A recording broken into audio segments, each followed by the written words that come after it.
પાતુજી યુવક મંડળના પ્રમુખ ફતેહસિંહભાઈ રાઠોડ અને NN ન્યૂઝ રસિક રાઠોડ દ્વારા વડસર ગામમાં રહેતા રાઠોડ સમાજના આદિવાસી લોકો જેઓ વડસર ગામમાં છેલ્લા 70 વર્ષથી રહેતા હતા અને વડોદરા મહાનગરપાલિકા દ્વારા તેમના ઘર તોડી નાખવામાં આવ્યા, જેની ફતેહસિંહ રાઠોડ દ્વારા મુલાકાત લેવામાં આવી અને જે લોકો 50,000 રૂપિયા ભરી શકતા નથી તેઓને પણ ઘરની ચાવી આપવામાં આવી અને તેમને વચલો રસ્તો કરી હપ્તાનો કોઈ રસ્તો કાઢી ઘર વિહોણા થઈ ગયેલા લોકોને પણ ઘર આપવામાં આવે તેવી સરકારશ્રી અને સાંસદ અને વડોદરા મહાનગરપાલિકાને મીડિયા દ્વારા ફતેહસિંહભાઈએ પણ અપીલ કરવામાં આવી. જો એમ નહીં કરવામાં આવે તો આગામી રાઠોડ સમાજ દ્વારા મોટી માત્રામાં ભેગા થઈને કલેક્ટરશ્રીને રજૂઆત કરવામાં આવશે.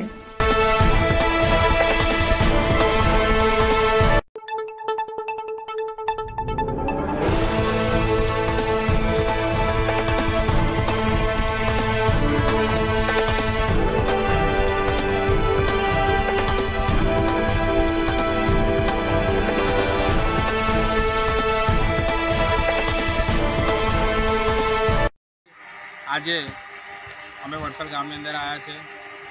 ખરેખર અમારા સમાજની અંદર ઘણી બધી તકલીફમાં મુકાયેલા છે. મકાનો કોર્પોરેશન દ્વારા તોડી નાખવામાં આવ્યા છે.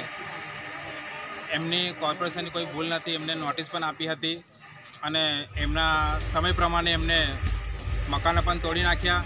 પણ મુદ્દાની એક વાત એ છે કે આજે અમારો સમાજ ખુલ્લાની અંદર પડી રહ્યો છે. તો મારી કોર્પોરેશનને અને સરકારશ્રીને પણ વિનંતી છે કે જે લોકોએ આની અંદર પૈસા ભરેલા છે, આમ તો 50,000 રૂપિયા ભરવાના કીધા છે, પણ જે થોડા ઘણા ભરેલા છે તો એ પૈસા પર એમને ઘર મળી જાય.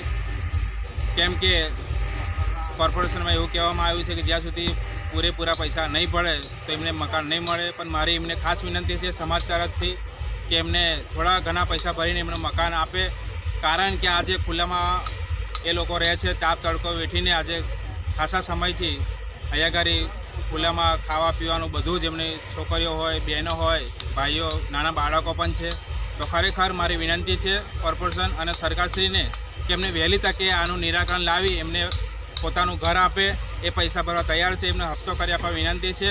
તો ફરી એકવાર સમાજ તરફથી હું વિનંતી કરું છું સરકારશ્રીને અને કોર્પોરેશનને કે એમને વહેલી તકે એમનું મકાન મળે.